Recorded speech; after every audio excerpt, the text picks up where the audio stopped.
The Bootu boys are back. We were the motion picture men, but we've returned to our original state, a TV show talkin' podcast.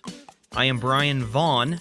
Alongside me, as every single time we've done this, Van Lee's here. You know, if you're feeling kind of cruddy, just stick right by your buddy. But don't eat too much fast food. Van's been listening to The Beats. I'm not done, Brian. E-I-E. OEO? Killer Tofu? Spencer Hendricks, also here, probably not going to recite any lyrics from fake songs from the show Doug. I don't know any, so I can't. But I will say that the song that we just played, just now up top in the intro, is up there for me as far as the history of Bootu Boys introducing the show and having the host come in. It just clicked. I liked it. It sounded right. All of the music in Doug is good and fits the show, very catchy, and it feels like I am of a rhythm with the Doug theme song from having heard it so many times as a kid. Yeah. So it just, I knew when to come in. I knew when to flow off of its whatever. What instruments are those? Just mouths? Mouths. A lot of mouth. It was appropriate to return from Motion Picture Men with that. It kind of had a little emotion behind it. The fact that we were gone, we did movies, now we're back, and here's Doug. Yeah, there's sort of an energy to it, too, in a way of like, okay, back to business, right, guys? Yeah. Back to what we normally do. If you're listening to this podcast and you haven't guessed already, or you haven't looked at the title of this episode... Yeah, maybe you're just blind. Or you haven't listened to the end of the last episode. We're covering the Nickelodeon animated show Doug from the early 90s, from 91 to 94. We're not talking about the Disney version. I do want to talk about how much of a disaster that was. Sure. We'll touch on that a little bit. But before we can talk any Doug, any iteration of Doug, a listener has sent in some corrections to things that have been incorrectly stated in prior episodes. Is this real? Yeah, someone who's listened to these episodes of our podcast has contacted me with some corrections. Okay. It's me. I'm the guy that listened to these. So, well, let's hear it. Way back when we covered Saved by the Bell Blind Dates, episode 23. That's the one with Jesse not liking a short kid, right? Yeah, Brett. Shrimp. Mm-hmm. I erroneously stated that Zach was raised by a single mother. He is only functionally raised by a single mother. There is a dad somewhere. Yeah, he's just never home, right? He's busy. never there. And this came up, of course, when not Bones, but the one before Bones, right? Sure, in the holiday Saved by the Bell episode that we covered, we did address this. But I wanted to, for the record, state I was not correct when I said that. Very surprised I made that mistake. This is what happens when I go back to recap old episodes for the website. Yeah, you hear things and fix them. It's kind of cool, though, that we are becoming increasingly educated on all these shows as we record these episodes of our own. So, I figure we're, 110 episodes in or something like that, close to, give or take. We're working on it, and then, say, like another 110 will be, I think we'll have, like, the equivalent of PhDs. Oh, we won't be wrong about anything by then. Our second and final correction, sent in by a listener, also me, upon further reflection upon the financial figures that Van mentioned about Turbulence 3 in our first Turbulence 3 episode, those actually apply to Turbulence 1, which makes a lot which makes a lot more sense. Okay. And the return. Turbulence 3, while I could not find any exact specifics, direct-to-video movies of its ilk of the time would be about the room's budget. Somewhere in that $6 to $8 million I would have thought range. Like $6, because there was not much in Turbulence 3. No. While it was, of course, both of the Room and Turbulence 3 cost so much more than Road to Revenge, Get Even, Champagne and Bullets, which I'm saying correctly this episode. But I thought that was very interesting in looking at it that Turbulence 1 even costs that much, because that bumps the timeline back to 1997. That's a really expensive movie. Yeah, it is. And I don't know if it was that successful. It made $11 million, so no. Oh, okay. Both numbers were, wow. Yeah. Ooh. So it was off to that kind of a start for the Turbulence and they franchise. Made 2 more. And they're like, yeah, we need more of this failure. There is such a public demand for this. $11 million, that would be a lot more if we didn't spend $66 million in the first place. What if we spent less than that?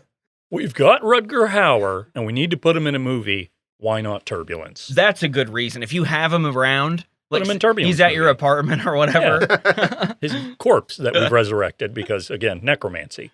So that's been this week's edition of Brian Vaughn's Semantics Police of podcast that he is on. But now let's talk about Doug. Van and I watched this a lot as kids. Spencer's on record as not having been all up in Nickelodeon during his childhood.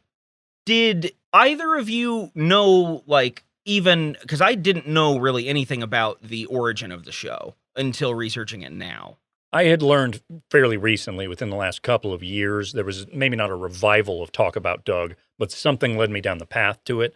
And that's when I learned about Billy West voicing Doug, which I didn't realize.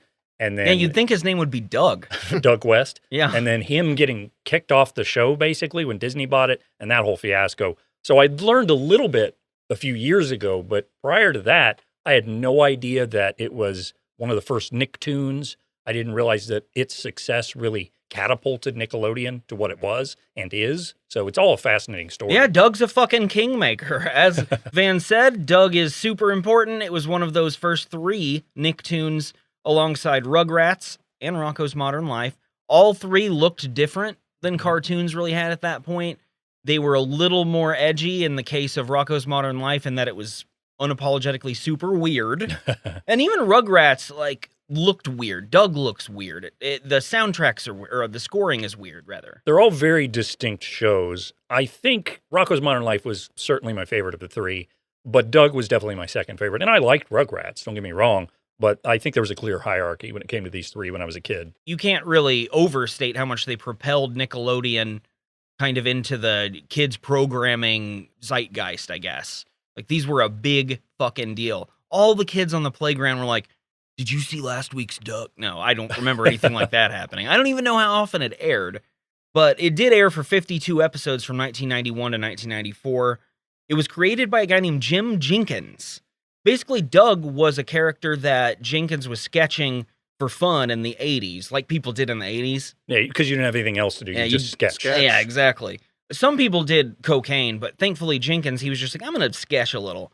He eventually combined those sketches with personal anecdotes about growing up, and that character kind of became Doug. Now, Doug wasn't planned for any sort of commercial project or anything originally. Friends suggested it should be like a kid's book or something like that. Eventually, the idea of Doug was sold to Nickelodeon. But I think it's important you guys know that before Doug was named Doug, when Nickelodeon preferred that he have like a more generic name, he had a much more exotic name. Oh, okay. Brian.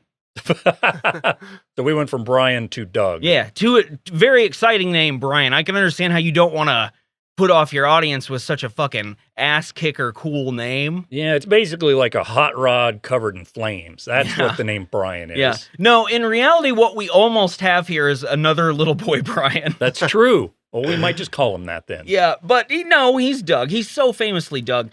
The town that Doug takes place in is Bluffington, and it's loosely based on where Jenkins grew up, which is Richmond, Virginia, which everyone might remember as the big city from Father Knows Best, I think.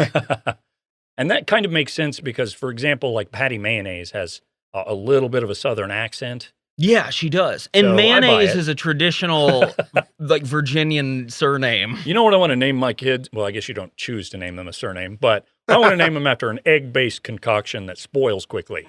And that was the Waltons, right? With Richmond being the big city, because Virginia Yes. was the setting of the Good Waltons. catch, That's Spencer. Whoa, you You would have had to have done another one of those. Next week was going to be a whole other correction segment.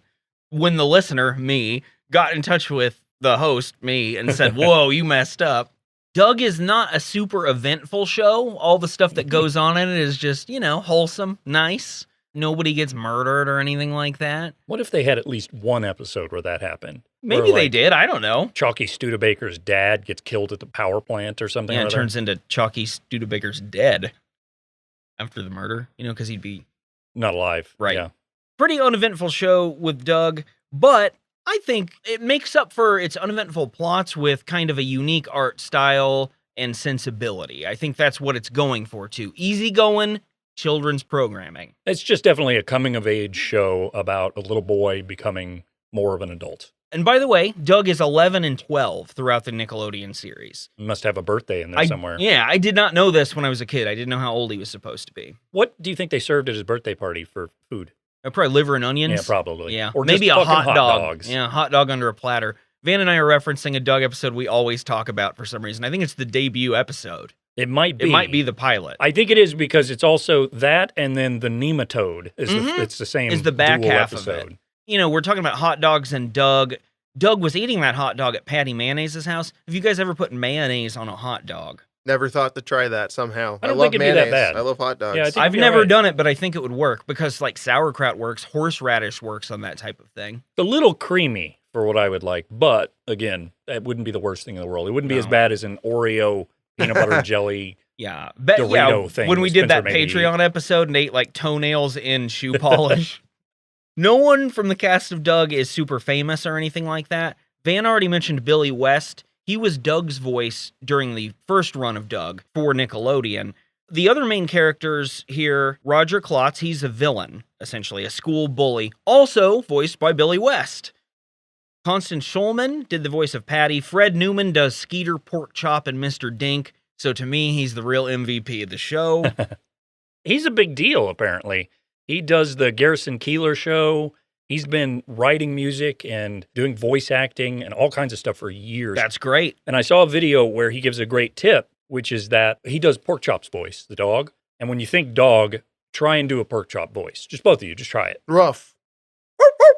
Yours is close, but you did it wrong. He says inhale. That's how he does the Porkchop voice. This is why I didn't get the role. Now I know. It's kind of neat. I never got my notes back from my audition. They didn't have anything to add to it. I wore a fucking collar, though. And Billy West, of course, is Fry on Futurama. He's in Ren and Stimpy. He's one of the most prolific voice actors that's ever lived, and he's in a ton of stuff. Billy West, Van, you mentioned this earlier, was dismissed from Doug duties by Disney when Disney acquired it.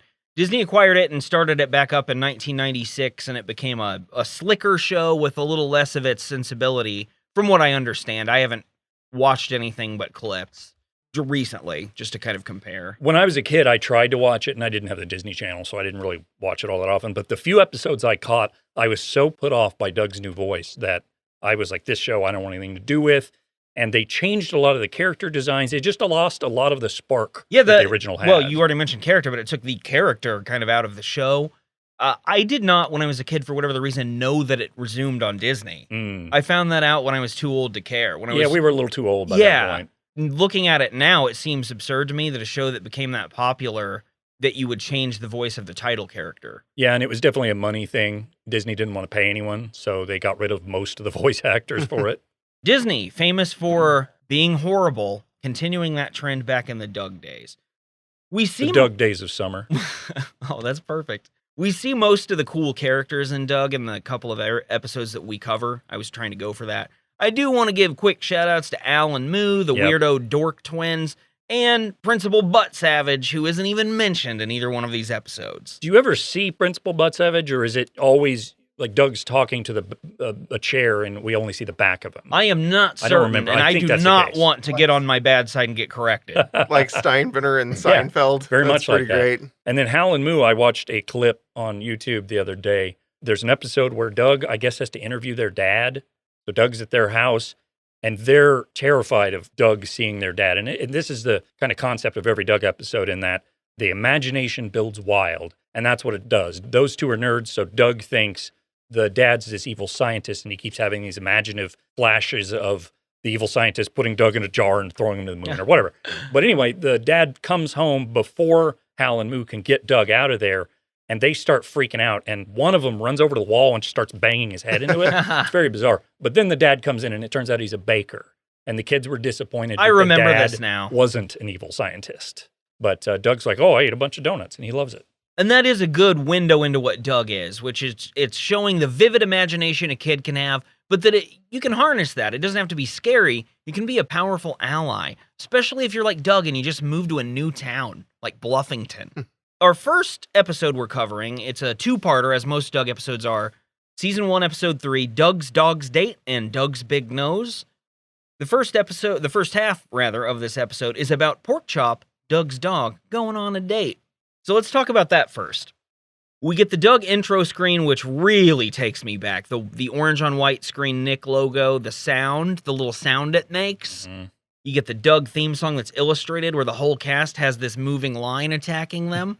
It really hit me in the nostalgia bone. And I mean it. The first time I saw that, I was like, holy shit, I'm 9 years old again. I want a tightrope on a line on like a void. Because all the characters are in a void in this theme song, I believe. In the Doug universe, there are voids. Spencer already mentioned the theme song rules. You heard it in the intro. It's great. And it's short. It gets in and out. It's just one quick little melody that will not leave your head. I like that the guitar in it gets angrier when Roger shows up. Because he's cool. Roger, I mentioned, is the bully. He has bacon for hair, and he wears a leather jacket and clogs, I think. Some sort of black clogs. With heels? Yeah. He wants to seem a little taller, and he already is taller than everyone, because I think he's like 22. Yeah, he's supposed to be a little older, I assume. Yeah, I think Roger's older, potentially held back. Yeah. You just never know. Interesting thing about Roger, he lives in the Nickelodeon version of the show. He and his mother, he lives with his single mother in a trailer park. And that's, part of why he's had trouble. That's why he's so angry. Yeah, that gets kind of whitewashed out of the way in the Disney series, apparently. And Roger's family wins the lottery or something like that. Now they're wealthy, and I do understand having a wealthy bully, but I think that they had kind of a unique way to actually empathize with Roger in him having a hard time financially as a kid. They already have BB Bluff, who's a billionaire because Yeah. her parents own the town or whatever, and It's she called could be a bully. Bluffington, Yeah, for exactly. fuck's sake. BB Bluff is that town. Eventually, all the characters fall into a bottomless pit or something, and Skeeter swings in with a lightning shirt and his knee pad pants. Skeeter is Doug's best friend. He is cool and blue. We open the show where Doug is giving a flashback to us of him as a baby to exemplify the special bond he has with his dog, Porkchop, before explaining that is all over and now he's alone. Doug pulls his banjo out, and this happens a lot, actually. And he starts playing a song about his dog being gone, and this song's pretty good, too, for like a short little banjo ditty about an absent dog. I like the offhand thing that Doug is fluent in the banjo, which is not an easy instrument to play. No, and it's the one he chose, because he marches to the beat of his own cajon or something. Right as Doug is expressing himself musically, though, Roger and Roger's cat, Stinky, which is a mean cat, walk up, and Roger says, "Doug, you sound like shit." And then he asks about Doug's pet. Hey, honey, are you in pain? Sounds like you're howling at the moon. Hi, Roger. Speaking of howling, where's Bonehead, your dog? You mean Porkchop. He's not here now. He's gone. Gone? Deserted by your own dog? What a loser! Oh, my dog. That cat thinks that's fucking funny. This gives us an idea of the sort of bullying that Roger's capable of, which is very light.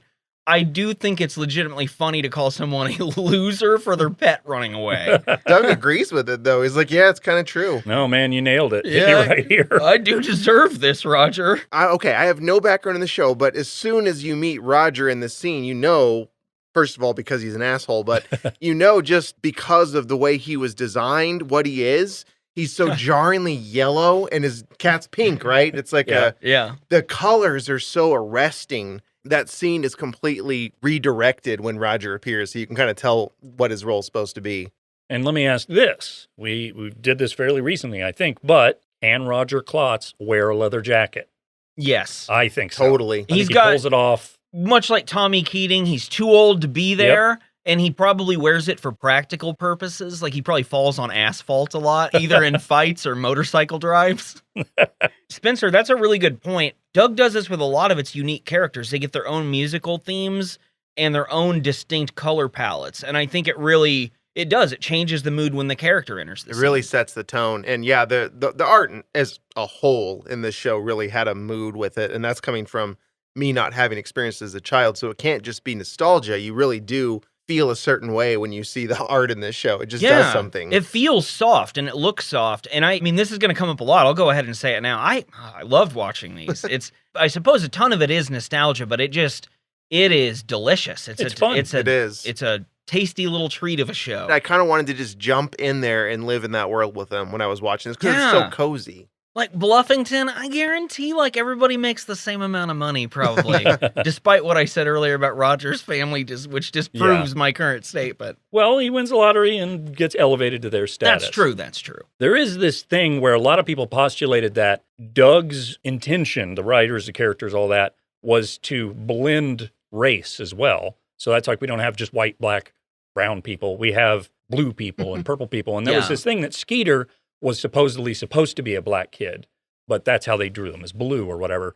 Well, Jim Jenkins or someone from the crew came out and basically said that that's not true. We just wanted to make a show with a bunch of different colored people. That's all it was. So that's a little bit of projection, but I do think it still serves the same purpose. Yeah. Yes. Everybody is different colored and nobody cares what Who their cares? color is. In the world of Bluffington, it kind of is a post-racial situation. We're not there in America, never will be, I guess. But in Bluffington, I think that's kind of, whether intended or not, it comes across that way when you watch the show. Like, this green guy is cool with this blue guy is cool with this yellow guy or whatever. Orange people always rob convenience stores. There's really bad racism in it. People with lightning shirts on are real trouble. And we're going to see multiple ones, by the way. Yeah. But for instance, I think they even do that with wardrobe in this show. Roger is the bully. He's wearing a leather jacket and jeans. Obviously super cool.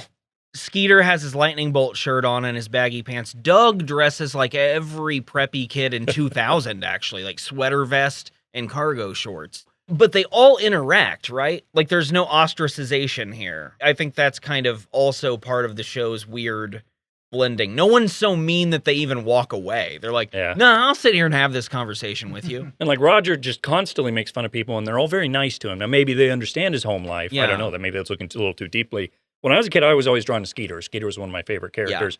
After watching Doug, these last couple episodes for this show, I was going to ask Brian who your favorite character was when you were a kid, but I think it's probably Doug himself. It absolutely was. Because he's just a soft, safe little boy. I could see just young Brian being like, oh, Doug's such an extremist. If you had put Doug, though, in like some band t-shirt and long pants, like jeans, you'd have like a 12-year-old me to a certain degree, like, except for he is talking to a lot of people. But I mean, yeah, there was a lot of appeal for me for a withdrawn kid who's like afraid of everything, but has a real rich inner imagination. I bet you Doug grew up to do a podcast. Somewhere Doug is reviewing us. No, I'll tell you what it did is he grew up, got himself a job at a local shipping company, moved to New York.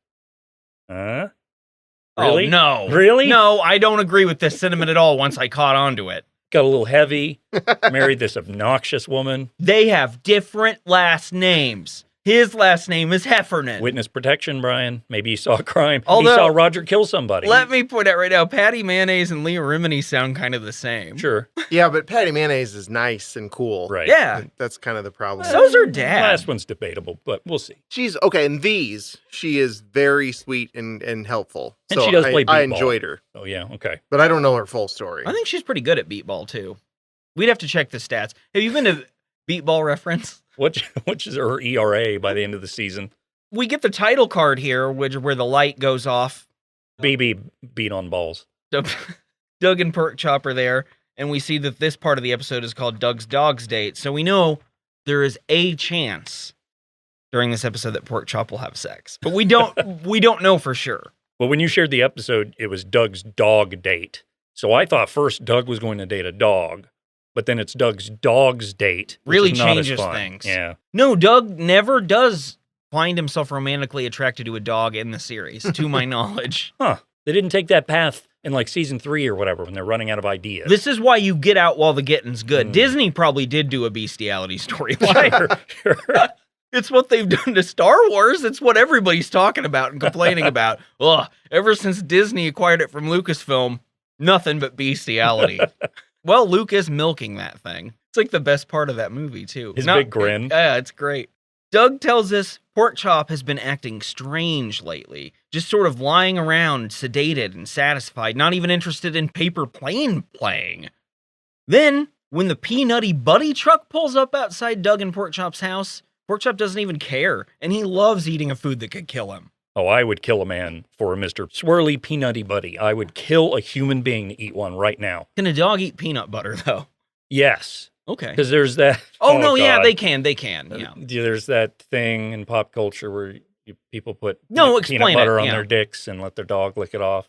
I was thinking of chocolate, which is great with peanut butter. Yeah. But I don't endorse any of that. Or chocolate for dogs. No.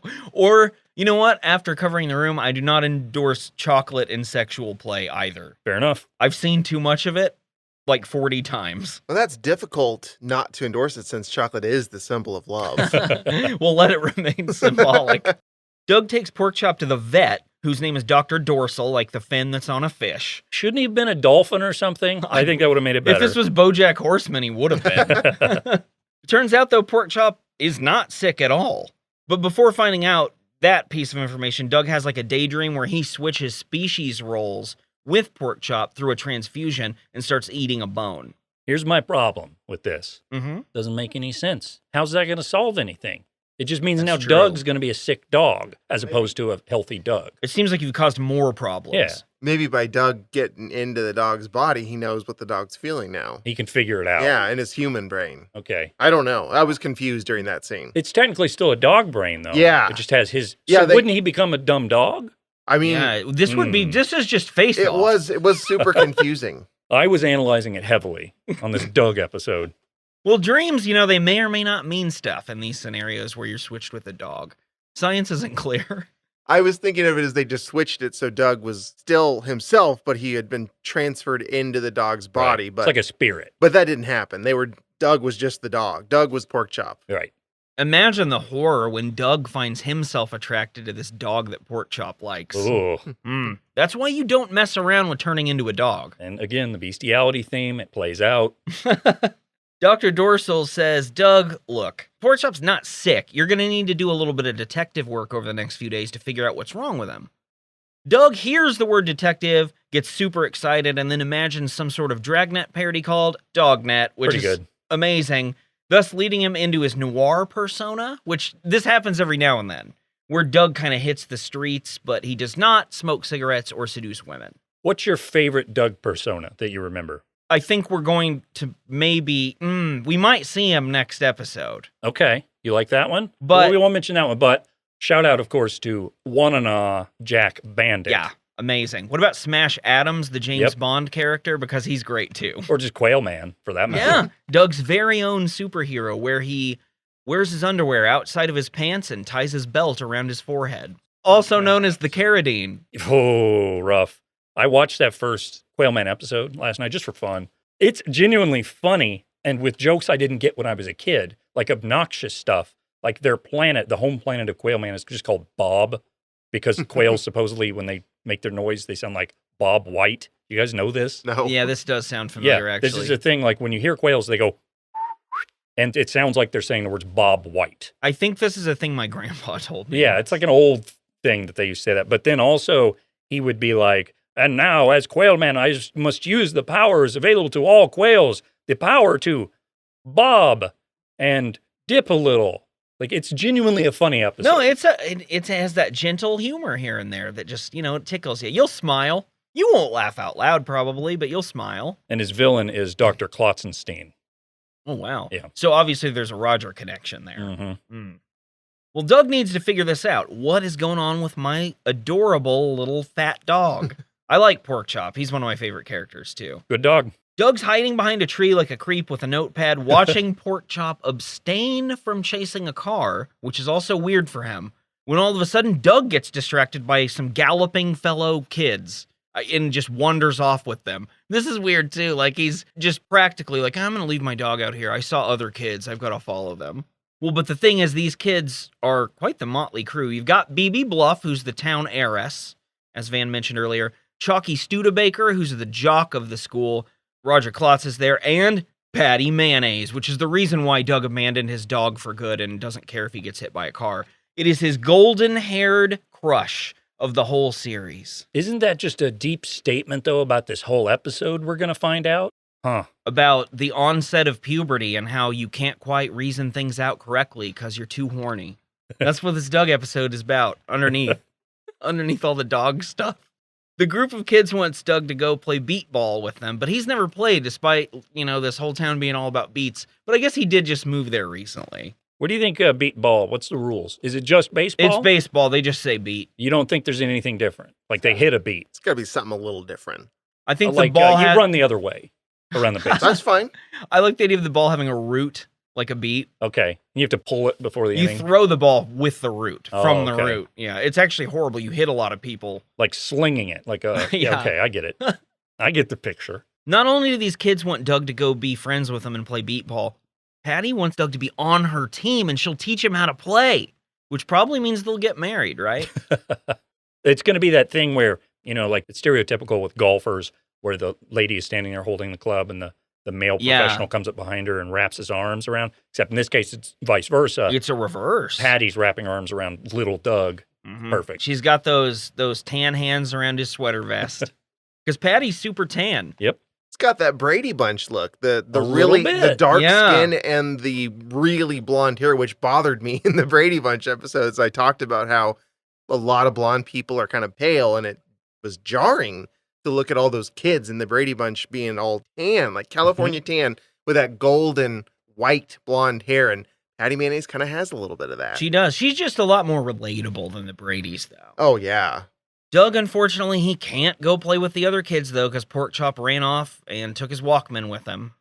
Porkchop likes to listen to music, especially when he's got a big crush like this. Told you he's a cool dog. So Doug does do the right thing. When he's looking for Porkchop, though, Doug encounters his neighbors, Bud and Tippy Dink. Bud, he's, I would say, eccentric. Best character in the show. Yeah, he's great. And Tippy is never having any of it. That's kind of their dynamic, I would say. Yeah, Mr. Dink is up and positive and loud, and Tippy is like, man, she's like Daria, down and just not depressed, but kind of practical. sad. I think what really attracts her to Bud is his vivacity, like his livelihood, his interest in new things and experiences. He's always trying out new gadgets, and she acts like she hates it, but deep down, I think she really admires that in him because she doesn't have it. They kind of are two halves of the same coin. And also, he fucks great. Yeah, he's got a huge dick. Look at that or, nose. as they call it in the show because of him, a huge dink. Mr. Dink's name, by the way, actually stands for something. Or when they created it, it really is just Dink in the show, but D-I-N-K, double income, no kids. Oh. Both people in the couple are working, and he has a lot of money. He's always buying new fancy electronics, talking about how very expensive they are. So there you go. That is true. That is interesting. Well, they've been out exercising with one of those gadgets because Bud is strapped into some sort of electro vest that has headphones, and it prints out his fitness results. Basically, what we have here is a 1991 Fitbit. I think Mr. Dink invented the Fitbit. Mm-hmm. This is the precursor to it, and maybe that's why he has all kinds of money. He sold the patent or whatever. Perfect. Really, what the money is doing is tracking the data of millions of people. Mr. Dink figures out Doug's problem with Porkchop right away after he explains it. Because Porkchop is howling at a dog in a wig that's doing a seductive dance in a second-story window, which gives it away to Mr. Dink. Thing is, Porkchop, he's really horny and he's making a date. And Doug, the only thing you can do at this point is be a really good wingman for your dog. Mm-hmm. Doug says, Mr. Dink, I think Porkchop's sick. Mr. Dink looks over and sees what's happening, and he goes, oh, sick, Douglas? Your dog's just horny as shit. Douglas, the lipstick's coming out before you know it. He just needs to get laid under the moonlight. Just needs a little fur on fur, Douglas. Like me and the missus. I haven't shaved in 40 years. That's true, bud. I become the mayor eventually. And she does. Is that real? Yeah. Good. She Good beats for Mr. her. White, I think was the old mayor, something like that. Oh, that sounds right. From Reservoir Dogs. That's the one. Yep. He wanted to be Mr. Purple, but it didn't work out. Doug leans into Mr. Dink's kind of weird advice and helps Porkchop prepare for his canine date. He puts Musky Man cologne on him, and he tells him, hey, don't do all the barking. I thought that was funny, legitimately. It is 7 p.m., and Doug says, you need to get your dog self home by 10. Immediately, we find out Doug, and this is not something I could relate to as a kid now or ever, is super needy and dependent and has no idea how to spend alone time. Yep. The opposite of everyone in this room. There is a poster on his wall of like a superhero, big buff Superman kind of guy.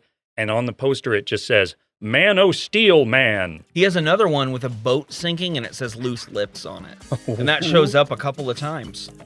As needy as Doug is, and I said no one in this room is, well, we are when it comes to taking a break, so we're going to take one.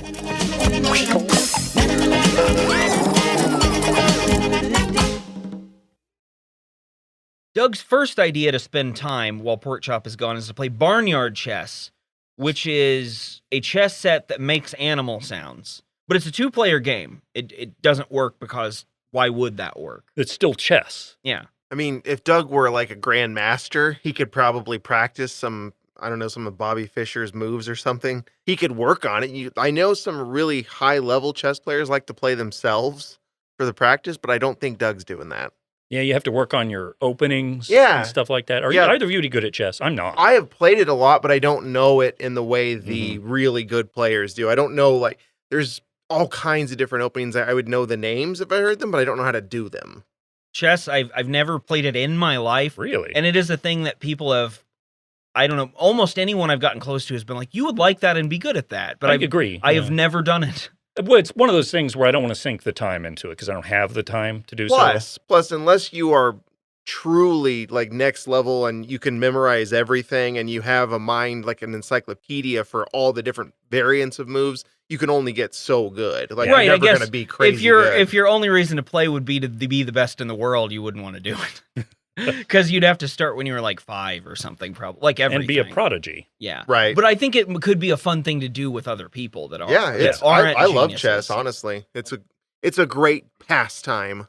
Want to be Magneto out there playing with my metal brain. Or, the Queen's Gambit or something. I do know that one. That's with one girl from the Split movie. Anya Taylor-Joy. Oh, yeah. No need for any corrections because we covered it all in this conversation. Yep. Checkmate. That's the main thing I know about chess. Nailed it. Doug tries to draw next, which is something you can do by yourself, but he draws Porkchop. Doug needs help.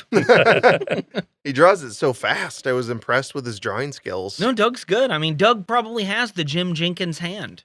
And he's a lefty, by the way. You see that several times. I saw in the that, episode. yeah. It's noteworthy. He becomes a relief pitcher later. He's so useful. The best part about him doing all of this, and I'm sure you're about to mention this, but I'm going to steal it from you, is how it's supposed to be like, you're like, oh, he's doing his best to pass the time, and then it's been like 2 minutes. Yeah. Yes. Absolutely no time has passed at all. Doug tells us Porkchop's romantic life has actually just begun, and we get a glimpse of another date night where we see Porkchop in a tuxedo and top hat, braving a rainstorm to see his love. The visual of this is great, and immediately I was just smiling when this scene started. Yeah. To me, and I don't know if I missed something, but so the romance was new when he gave him the aftershave stuff, right? Yes. He said, and it's progressed. It's progressed as the episode goes along. Yeah. And Porkchop is now like in full on, I don't know, like Great Gatsby mode. Yeah, like he's almost got like a leisure suit look as he walks out, and clearly things are going really well in the love department. Well, Porkchop is a charmer. Yeah. Who would not, if you were a lady dog, you'd be into Porkchop. You know what? I'm not even that, and I am into Porkchop. When Porkchop isn't home by Doug's 10 p.m. bedtime, Doug has to do the unthinkable. Actually, it's pretty thinkable. He goes to his parents' room, but he's wise enough to knock first, just in case, He doesn't walk in on his parents banging in Doug. Uh-huh. I love the dad I always have. He's that stereotypical, always knows what to say, very nice. Very smart. measured. Yeah. Isn't Douglas, you've got to learn how to take care of your dog. That's pretty good. Do the mom, because I bet you can do that. I can't off the top of my head. I don't think. I'd have to practice that. Well, here's the thing. I was trying to do it, and this is a new thing. Over like Okay. the last month, I can no longer do high-pitched things. It's because you're old. It's probably probably the day you hit your last birthday. And like It went away. With my voice, I can get in a certain range, and then all the way up to the high parts, I can't do anything, and then I can usually hit that absurd high. I can't even do that anymore. Yeah. Because she's very high. She's like, listen to your father, Douglas. And I can't even do it anymore. And it's frustrating. Well, they tell you about that as you age. Your hearing goes, Gone. your eyesight, your ability to impersonate Doug's mom from Gone. the Nickelodeon show Doug starts to fade. Good news about the eyesight part is I never had that. So No. that's not an aging none of thing. us did. No, I was blind as a bat by like 10. The beauty is I can still do the Mr. Dink. So I'm okay. My parents did not understand that I was blind. They were just like, man, he's up on top of everything. He can't see shit. And I guess I had to have glasses when I was like 4 or 5 or something. Wow. Yeah, just immediately born blind like a fucking bat. Second grade is when I got them, and it was depressing. No, it was third grade, sorry.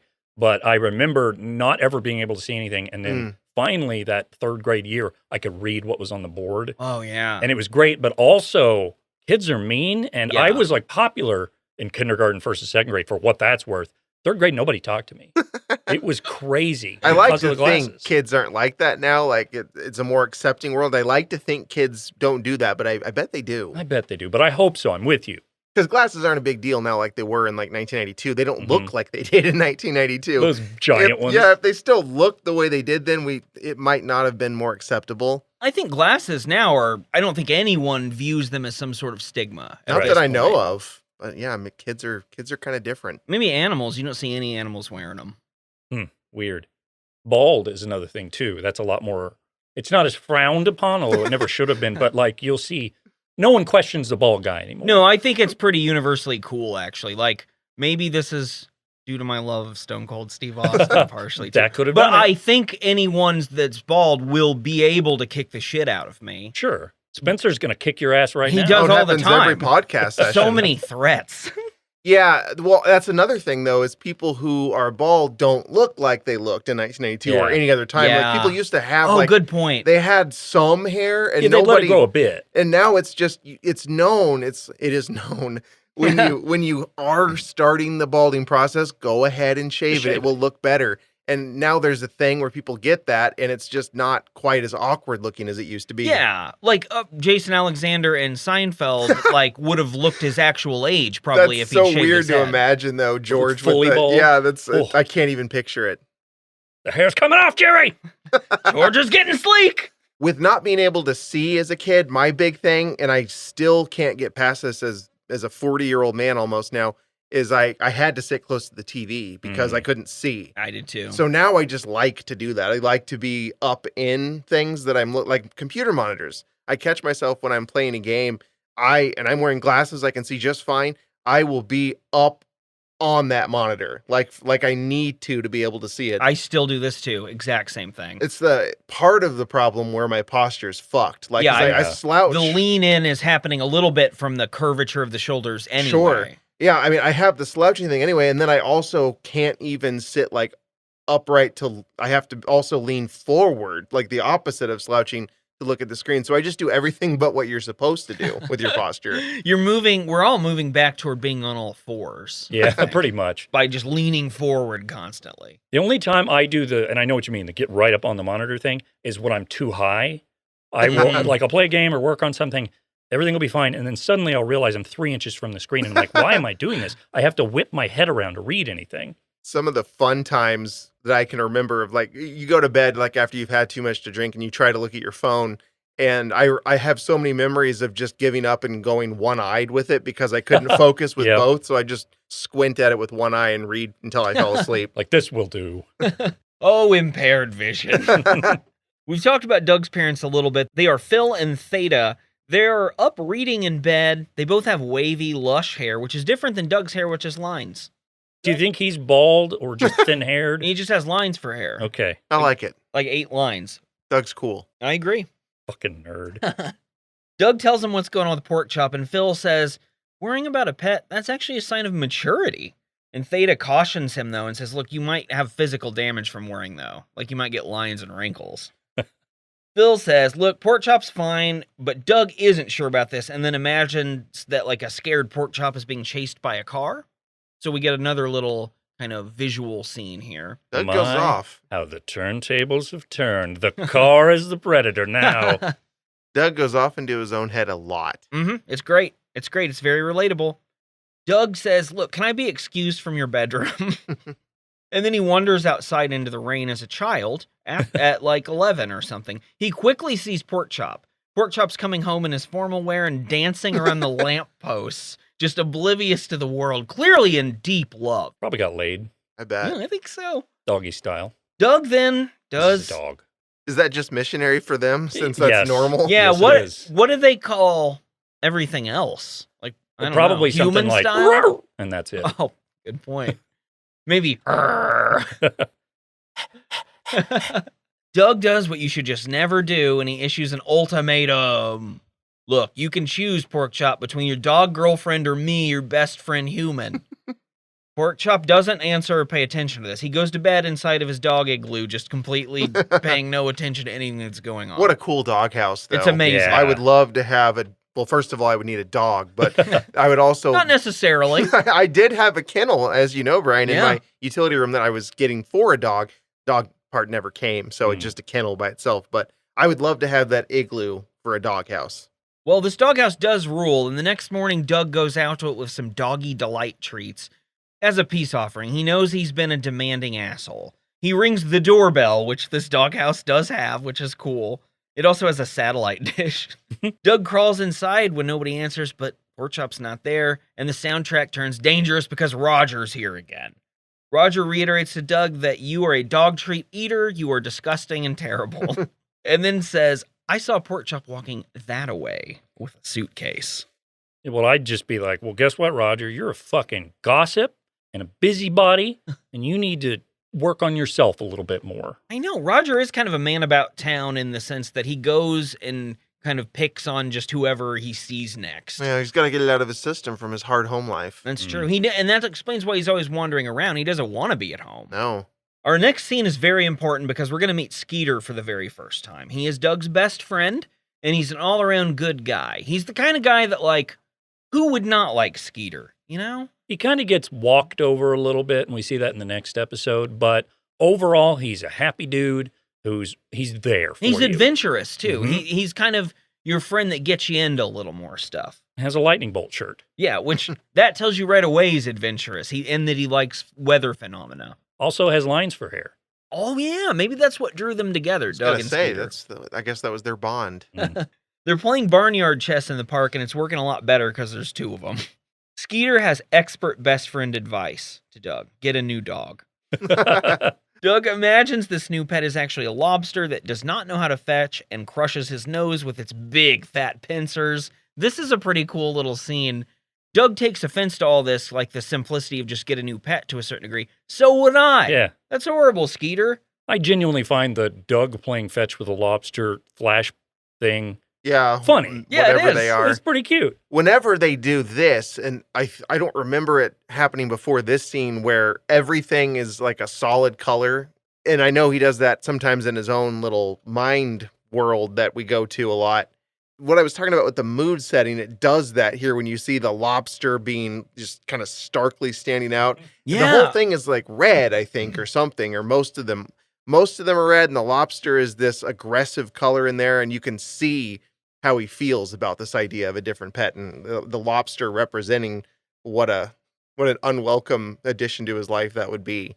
There's a lot of legwork done by how the show looks, and a lot of attention paid to that stuff that I feel is kind of uncommon. It's awesome. But it really isn't. It's probably why these shows really did kind of change kids' animation, because like I feel very similarly about Rugrats, which I didn't have an attachment to, but I did watch some as a kid, and Rocko's Modern Life, which I did have an attachment to. Both just had their own thing going on that added something to what already existed. Rugrats is a little different in the sense that it's kind of gritty and gross looking. Yeah. Like the character designs are a little gross, but again, that's done intentionally and it looks good. It looks Yeah, great. it's got a little bit of just all real monsters to it, which that came later. But yeah, everything's show. just kind of nasty, and people are named Pickles. I also remember in Ren and Stimpy that That's a real nasty it was. show. I was gonna say that had a Yeah. lot of disgusting moments, and the sounds are gross in that show. There's a lot of like squishy sounds Yeah. and just really nasty things happening, and it stands out, I'm sure, in all three of the shows that you've referenced. But it is so different from anything else that had probably since or before. Do you guys know about John Crickfalusi, the guy who created Ren and Stimpy? No. You're about to learn about him. Uh-oh. Watch the documentary. He is essentially a child molester. Oh. Ugh. He groomed this girl fan who was writing in and basically moved her into his house, and it's disgusting. And he's a creep. And he's also awful. He's one of those intelligent, artistic people that doesn't know how to deal with actual humans. So he's gross and awful to them. He was hard on the other animators. He eventually got kicked out of the whole thing. Like they fired him, took over Ren and Stimpy from him, and really he just created the design of it and some of the aesthetics. But anyway, he was a big deal to creating Ren and Stimpy, but is an awful person. And in fact, years later, they did like a reboot of Ren and Stimpy. This is like in the 2010s. Oh, I And didn't know he that. was in charge of it. They commissioned like 10 episodes. They only made like 3 because they were vile and disgusting and mean and harsh. And it's a horrible thing. But there's a documentary out there. I'll look it up before we're done here because I recommend people listen to it. It's a fascinating story and it's horrible. And they interview him, and he talks about the awful shit he's done and just tosses it to the side. Like, I didn't know. Now, that's is he not in true. prison or anything? No, because nobody ever charged him with anything and statute of limitations and all that and terrible great. stuff. Yeah. And he got a lot of money, so. Of course, which as we constantly see, absolves you from anything here. Well, thanks for bringing us down, Van. You're welcome. It's a good thing that no one like that is involved in Doug. That we know of. That we know of. But yeah, just to the point about Ren and Stimpy's sensibility, Doug is like the polar opposite end of like, it's very aesthetically jarring in the sense that it's like almost overly pleasing. Right, yeah. In the distance, Doug hears the distinctive cries of Patty Mayonnaise, which draws him like a hobo to a windowsill with a pie on it. He just goes in the distance of Patty's voice. She's playing beat ball, and he just joins in the game, leaving Skeeter behind. While playing beat ball, which, as we mentioned, it seems to just be baseball, Doug kind of starts to have a realization, though. Boy, Patty, thanks for teaching me how to play beat ball. Yeah, it's a great game. Maybe next time you should bring Skeeter. Skeeter? Oh, no! You fucked up, Doug. You left your best friend playing barnyard chess by himself, the exact fate Doug had suffered mere nights before. Doug sucks. Doug does run right back to Skeeter when he realizes it, though. And Skeeter has been kind enough to hold in a freeze frame position for the entire beat ball game, which probably has taken a toll on his muscles and stuff. 3 or 4 hours, like a baseball game. Doug explains himself and finds a very understanding ear in his best pal, Skeeter. Skeeter says, "I totally get it, man. No big deal," and he honks, which is his catchphrase. Doug knows he's an asshole, but he also realizes I have not considered Porkchop's feelings. This really kind of makes him see it. He's walked a mile in Porkchop's own paws.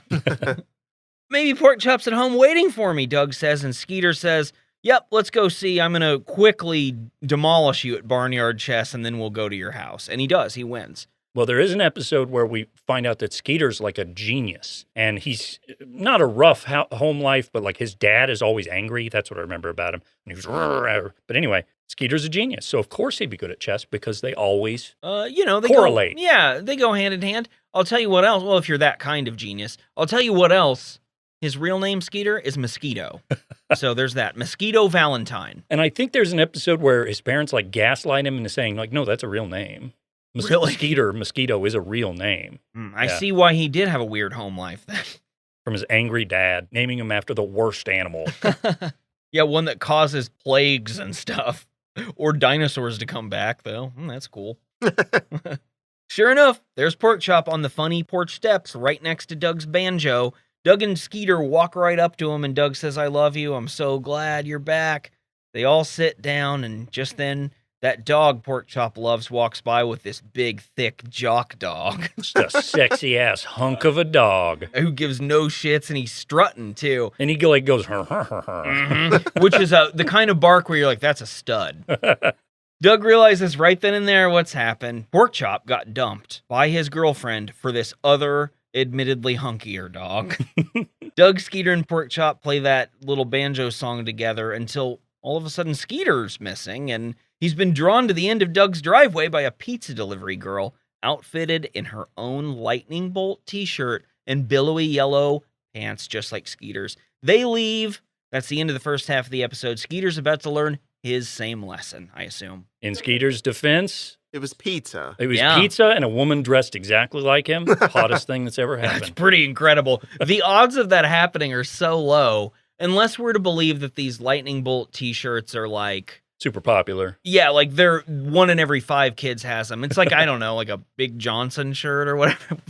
Ed Hardy shirt. Whatever or something. people wore in the 90s. No fear. No fear. Yeah, that's perfect.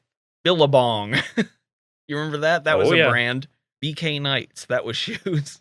FUBU. Yeah. Which was black owned, and I remember thinking like I really like these shirts, and my mom was like, "You can't wear that." But you didn't know But yeah. I wanted some FUBU shirts bad. Well, it's time to get into the second episode of the episode. It's Doug's Big Nose, and this one doesn't have any dog sex stuff in it, or implied dog sex. We start out in Doug's room, and Doug is scribbling away in his journal. He does this a lot. This is pretty much every episode. That's just the narrative framework, right? So Right. he can explain what just happened in a succinct manner. I think that lends to the safety too, because Doug's telling you after the fact. You know things have turned out well for him, and he's reflecting upon how, and how he can learn from it. It's kind of like how John Boy opens all the Waltons episodes, writing in his journal and doing the voiceovers. Much like the Waltons, and how in like season 5 or whatever, the John Boy actor leaves, Doug gets replaced by a different actor, technically. And we're about to discuss a lot of Ouija board stuff. You remember how the voice actor for John Boy said in our old house or or whatever it was when he said house? The writer who was the one who created the whole thing, and he couldn't talk. So he's like, I'll be a narrator. And that old who's. I can approximate what a word is. Doug's journaling about school picture day. But let's talk about Doug's room. We've talked about it a little bit. I'd like to also tell you guys there's a big pennant that says honkers on it. And a ventriloquist dummy. There's a basketball trash can hoop, which I think is cool, and I want one. There's some bongos. I think a lot of people had that basketball trash can thing at that time period. In fact, I think someone in Saved by the Bell has it too. Yeah, I think Zach does. And I never had one as a kid, and I wanted one. There's also a cork board with some items, including a ribbon that is bigger than Doug's head. And Doug has a big head. What is he, Marcia? Doug. He also has a framed, like, mosaic of Patty Mayonnaise on his desk. Oh, that's creepy. Like a creeper would. Yeah, like he built a shrine. They're the kind of friends later where she would be coming over to his house. Yeah. So, like, you might want to put that away, Doug. Although, you know, I guess he's not old enough yet where anything too weird can happen. I don't know. It's budding. It's in there, slowly fermenting. Kind of like Clarence's attachment to Elizabeth. I need to stop referencing the Waltons. Apparently, that's I don't know why reference. That's happening. I never thought that would be my life. Well, I actually started it when I mentioned the Richmond, Virginia connection. Yes. And then since then, we've all been weaving it in a little bit. That's just weird. It was impactful for us, apparently. Apparently. The softest impact of all. Doug tells us that it isn't a normal photo day at school, though. It's photo swap day, which made him super nervous about the festivities, which I would be too, especially since we don't even know what this is yet, and it sounds weird.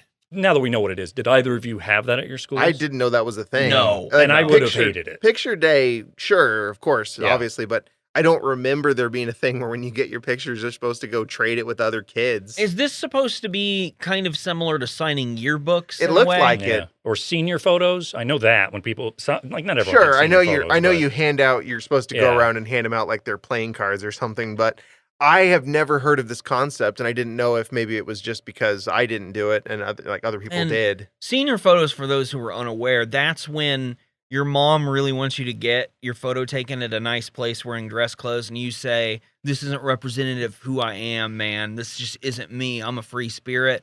And then later in retrospect, you realize this was for her, not you. Yeah. That's what senior photos are. I didn't have to worry about that because my mom was dead. So I actually didn't do senior photos. Guys, this episode has had some very, very dark threads emerging. Well, we're all inexplicably linked now because my dad died. Oh, yeah. We all have a dead parent. Mm-hmm. Congratulations. Welcome to the club. We should note that Van did not know his father. No, it happened last year, and I just now found out about it. So fascinating stuff. And it's one of those funny things because my first instinct was like, oh, shit, maybe I can get $100 out of this guy. Nope, he has like $600,000 in debt. They're taking whatever remains of his property. Here, you just wanted a new microphone. Yeah, exactly. At the elementary school in the cartoon for kids, Doug, we hear Assistant Principal Lamar Bone, who I'm so glad we did get to experience, come over the intercom and tell everybody tomorrow is picture swap day. Everyone in the class gets super pumped, except for Doug, which I like that touch because he's apprehensive. Even Roger gets excited about this. No one cared about stuff like this in school. No one, to my recollection. I mean, people might have even participated and been excited participating, but the announcements of anything, like everybody played it cool, even in elementary school, I feel like. Do you think maybe the hot people that we didn't associate with, what do you mean? Maybe they liked it? Not us? Exactly. Huh. No. I think maybe, but I don't know. I wasn't a part of that clique. I just don't think, like, getting excited about things that the authority figures told you was done. You know what I mean? Like, especially kids, when they're Lamar Bone. Yeah, you TP a guy's house that's like that. Listen up, kids. He's got a weird voice. Oh, this is Assistant Principal Lamar Bone. That's pretty good. It's kind of like that, yeah. If only we had Kendall here, our friend Kendall, because he does the best Roger Claus. He does. It's fantastic. Skeeter tells us, and Doug, photo swap day. Here's what it is. You get your photo taken, and then the school a week later gives you a big box of photos of yourself. My personal worst nightmare. Don't do that. Especially in that setting. And then you can trade these photos with other kids. You can sign them like you're a baseball player. You can write stuff on them, little notes to people. Last year, Skeeter traded with everybody except for Patty Mayonnaise because she is so great. She ran out of photos, whole box taken. Doug fantasizes about Patty ignoring every other kid in class to give him the whole box of photos of her. And I would say, what is he going to do with the whole box? He's already got the shrine. Yeah, so he's going to make a bigger shrine is what he's going to do. Put it in his closet. Maybe you have like hair and jewels and you do rituals, that sort of thing. Yeah, maybe he steals something out of her purse and then maybe does spells. I don't know. Patty Mayonnaise. Skeeter and Doug go to pick up Skeeter's little brother from Ding Dong Daycare. And out comes tiny little Dale Valentine, who's awesome and just all over the place. You know what he looks like? What? Grogu. He does look like Grogu. Because he has like the little onesie outfit that's too big and he just murmurs. Oh, it's beautiful. Yeah, Dale's a total baby Yoda. The daycare attendant says that Dale's been saying cool and man a lot lately during the day, and Skeeter's really pumped about this, and I liked that detail too. Dale shakes Doug's hand. This is their first time meeting, because we are early on in the series, actually, and says, "Hiya, Big Nose," to Doug, and this changes the course of Doug's day. Doug falls over, realizing it is true. I have a big nose. Dale is savage. I know. He goes right for it. What was the Seinfeld episode with the guy who's a bad breakup person? The big head thing. Bad breaker-upper? Yeah, he says Elaine has a big head, and she's like, that doesn't bother me, and then it really bothers her. Starts really coming into play. That bird hits her in the head. We get the title card where we find out this episode is about Doug's nose. And he does have a huge nose. Yeah, he does. A lot of people in this show do, though, Sure. I noticed. It's part of the character design. Not quite like his. His is more, I don't know, it's not really bold. I guess it is bold, but some people have like a longer nose, whereas his is just very round. It takes up a large percentage of his face. Like dense, whereas, for example, Mr. Dink has a protuberance nose. Yeah, right, yeah. Which he bought off some sort of early 90s electronic site, early in its infancy, probably. It probably does stuff other noses can't do. You know what he said when he got it in? What's that? That's what he always says. You do think that's what he says when he, Yep. I think it is, too. And Tippy's like, all right, great. Dale will not stop referring to Doug's big nose, much to his chagrin. Doug's checking out that nose in the window of one of the space cars that this show has. It doesn't have normal cars. These are like hover cars almost. When Roger comes up, like he always does, and says, Dale is the smartest kid there ever has been. You are ugly and have a big nose. Oh, good. Roger's here to be mean to everyone again. He tells Doug, why don't you get 2 photos taken on picture swap day? One for you and one by your nose itself. Then he laughs and walks off, practically slapping his own knees. At Doug's house, Doug's drawing himself and then puts an X through it, which is kind of ominous. It's a bizarre thing to do. He imagines that he's always had a huge nose, like his whole life, pictures himself in a baby carriage and meeting one of his mom's friends, and then his mom's friend is like horrified by the fact that his nose is huge until his nose attacks her. So he's really making this nose into a bigger problem than it is. Porkchop senses something is wrong and licks Doug's nose in some sort of solidarity, because let's face it, Porkchop, he's got a honker too. Mm-hmm. He has a snout, technically. Doug, I guess we could call it a snout. We could call it a like snout. Doug heads over to his closet, and he's got to figure out what to wear for photo day, nose aside. Maybe there's a way to mask how big his nose looks, even if he can't change its physical size. At school, we see Mrs. Wingo, who's one of the common teachers in Doug. She's turtling around up there in front of the class, talking about primary variables and stuff like that, when Doug sneaks in late, which is unlike him, with his costume on. It's like those suits from that Talking Heads thing. Yeah, Just David Byrne. Suit. It's an oversized kind of jacket thing, sports goggles like he's Horace Grant or something. Fake plastic ears that are huge, I guess, to make his nose look the same size as them. Sure. This is all over his traditional sweater vest, white t-shirt, khaki pants thing. It's a safety thing. He knows he has to wear that, otherwise he'll have anxiety and be uncomfortable. So he still wears it. Mrs. Wingo casually is like, you're late, Doug, and starts teaching again. And Doug does another little daydream, imagining that all of her equations that she's teaching to the class pertain to his nose, which this is pretty funny too. Doug then daydreams he graduates college as a nose. Though future Skeeter thinks this is actually cool, that a nose was able to graduate college. I mean, it'd be the first time that I know of. Mm-hmm. That you knows of? So he's thinking of it like the opposite. Sometimes you grow into an exaggerated feature as you get older. He's thinking his feature is going to grow into him. It becomes too much for him to handle. I guess technically noses always do continually grow, Right. right? Yeah. In ears. Mm. You know, all that cartilage just ballooning out to where you get that bulbous old man nose. And just one finger. It's random on every person, but you always have that one giant finger, right? Yeah, if you put the giant foam finger on, Oh. which I love to do. Well, I want to make sure everyone knows who I think is number one. Can you imagine being misjudged for thinking someone else is number one?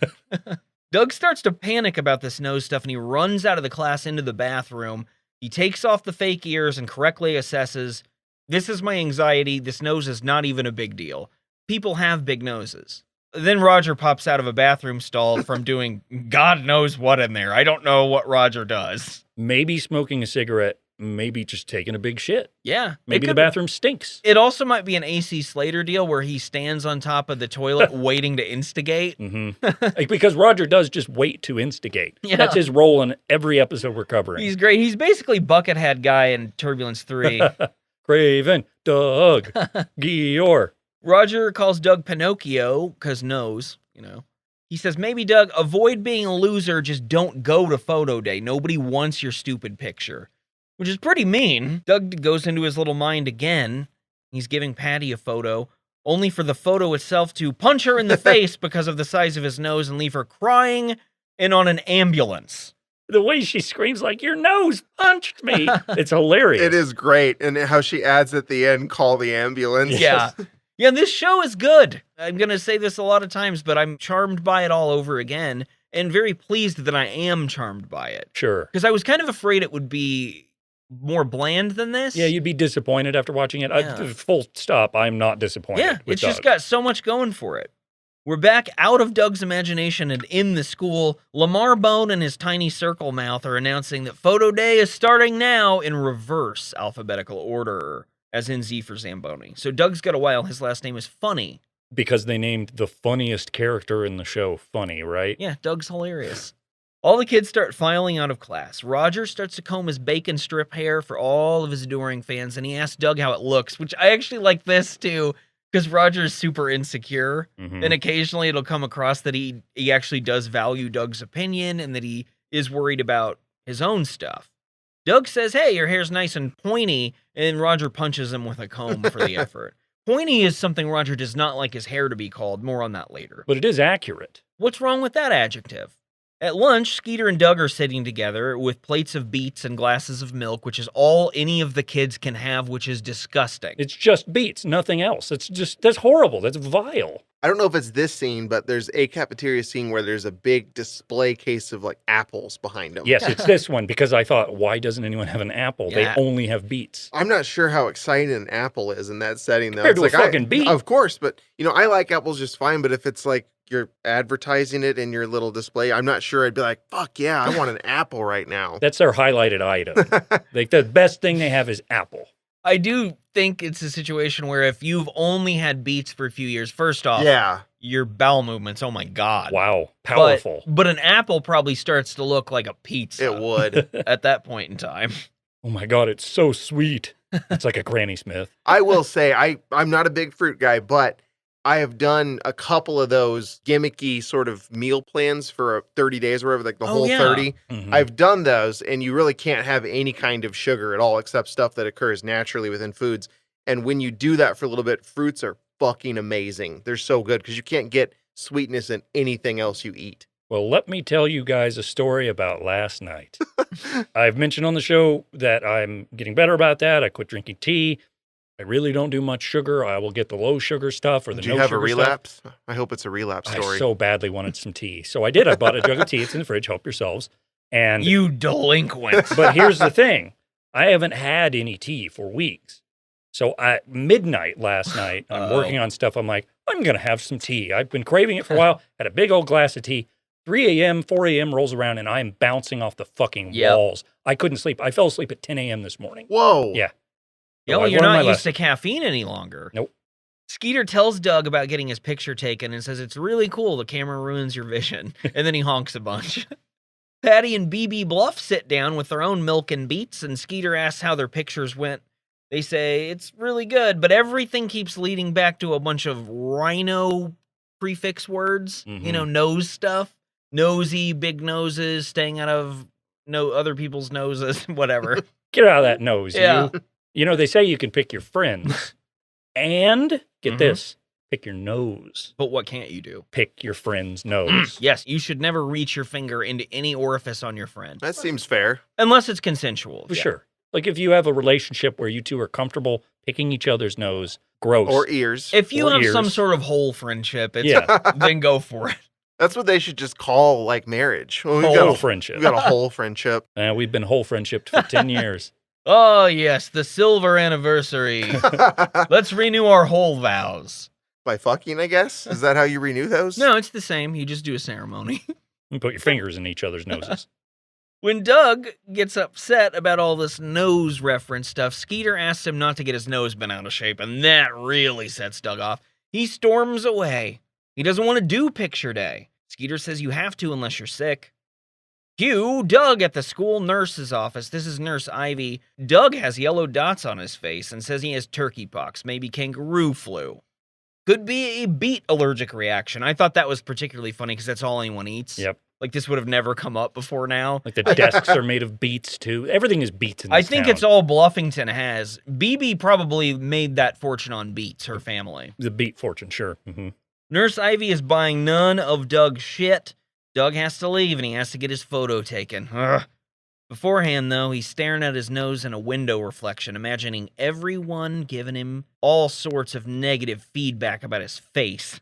When one of those reflection bullies he's imagining is just Patty behind him for real trying to get his attention. She asks him what's wrong, and right then Mr. Bones says, "It's time for all the F surname kids to come get their photos taken." Doug's got to go do it. He's got to go get that picture taken. But first he starts jogging with Patty to talk with her, because she's actually in PE right now. Jogging in PE, what a thing I didn't like to do. Ooh, yeah. And I even like to run fast, but I didn't like to do it a lot. I like to burst and then stop for several days. I just wasn't into any of it. No. Any of that, like, we're all running together. Well, they have good cardiovascular fitness because these two run and talk for a while. Yeah. And at a high speed. Mm-hmm. Doug starts stammering about a friend of his with a nose. Patty totally gets it. She goes, "Doug, do you think you have a big nose?" "I overheard Roger being a dick. Your nose looks good on you, man. It gives you character."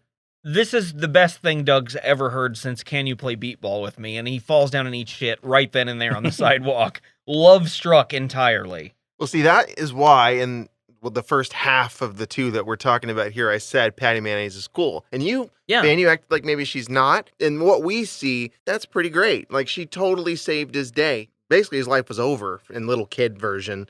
And she had a really nice body positive line for him. So I'm a big fan of Patty Mayonnaise, from what little I know. Yeah, I don't know. I guess she's nice. I'm being contrarian because everybody loves Patty Mayonnaise. Okay, is that I had no idea. I didn't know if she's well liked or not. She's number one. She always gives all her pictures away, and it's Patty Mayonnaise this, Patty Mayonnaise that. Okay. And then she gets that. So you're sick of all this It's positive bullshit. talk about Patty It's Mayonnaise. fucking bullshit, all the Patty Mayonnaise talk. Nobody ever talks about Debbie Ketchup. Yeah. No, Patty's always nice on the show, I think. But all the characters but Roger and his goon army. Well, there's that one goon with one big eyeball. Oh, I that's can't wait to real get to weird. him. Yeah. Ugh. Hey, what's the deal with Mr. Bones' nephew or whatever? Who's like, Isn't he foreign? He might be the one with the one big eye. And his name's Percy, I think. And he's really mean. What was the foreign one? I mean, they had like a foreign exchange student from some made-up place, and he would do the, wait, oh my God, this just came to me. He would do the woo-bas, woo-bas, Oh, woo-bas. yeah. I think I had that rolled into Alan Moo. Maybe. In my mind. Doug hears Mr. Bone give the last call for all the F kids. And Skeeter comes across him, Doug, that is, while he's lying on the ground and says, "Ha ha, come on, Doug, it's photo time." Doug meets the photographer, who's a big old guy with red hair, tinted glasses, and a thin mustache who calls him Tiger. That's my main thing I wanted to say about that. Doug gets his picture taken, whatever. We fast forward to another class where Mr. Bone is announcing that, whoops, the afternoon classes are canceled, so you can all do your photo swaps. Mrs. Wingo hands out the packets, and Doug is shocked to find out that he looks like he looks. He's just Doug. I think he literally says, it's just me. Yeah. Like, well, who the fuck would you think it would be? I do love Skeeter? that sentiment, though, because he doesn't say, like, I look great or anything like that. He's just relieved. He just looks like he thinks he would look. And he seems like he's at peace with it. He's like, Yeah. it's fine. This is what I look like, and it's okay. Well, it's good enough for Patty Mayonnaise. We go to the school gym/auditorium, which looks like one of those. It even has those big flags beside the stage. Nice touch, guys. Well done, 1991 Doug illustrators. All the kids are milling about, trading their photos. Skeeter walks up to Roger to trade, and he likes how his classmate looks today.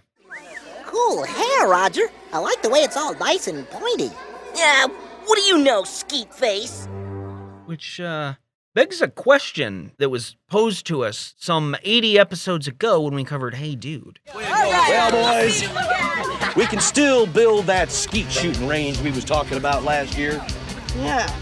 Daddy, what's a skeet? We still don't know. Daddy, what's a skeet? We've done like 110 of these, and we don't know what a skeet is. And Skeeter is called that here as a nickname by Roger. Doug walks up behind Patty, kind of lurking a little bit, and decides on the genius note he's going to write on the back of his photo, which is, to Patty from Doug. I like this, too. And he feels good about it. He's like, oh, this is good. I've hit upon something here. I nailed it. He also has his pictures in like a doctor's bag. The only thing he needs now is the suction cup on the forehead. I like the idea that Doug just carries a doctor's bag, though, like a home visit doctor bag, and plays the banjo. He's just, all this stuff is detail that is not that common, I think, in any show. I agree. You have a lot of little beats on Doug. That's not on purpose, but that worked out. You know, a lot of little character ticks about him. And even from just this little episode, okay, this is a stretch, but it reminds me of the sort of thing that happens in Columbo where you learn a lot about the character just by the props that he has and the way he acts. Mannerisms. Nothing's told. You just sense it. You just pick it up. And Doug has a lot of that. Show, not tell. I agree. And I think not only in children's entertainment, but in most fare for adults, the main character especially is almost meant to be nothing that you can project things upon. Right. The effort put into a character like this, it just does not go unnoticed on this podcast, damn it. Jim Jenkins, good work.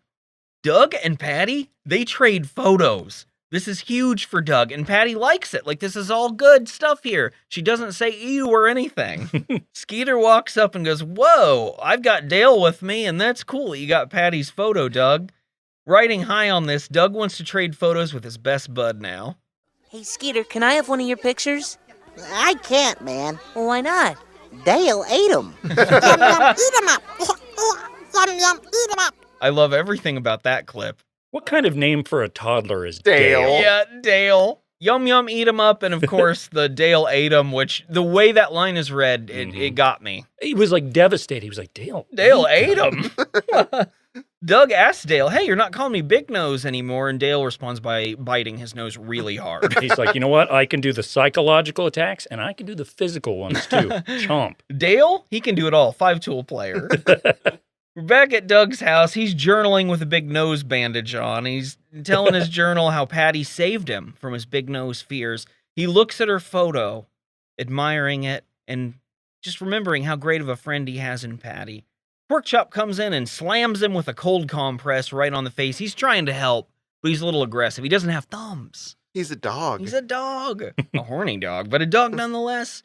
We fade out on the Doug neighborhood, the funny neighborhood at night, over echoes of Dale saying, yum, yum, eat 'em up. That's a good catchphrase to have. Yeah, that's pretty great. That's this episode of Doug. It was a ton of fun to watch. It was a ton of fun to take notes on. I probably had too many things down because I was too busy rolling around in my childhood. I especially liked that second half one because it genuinely felt to me like Doug had an epiphany in that last part of that episode where he truly understood, hey, this is not a big deal.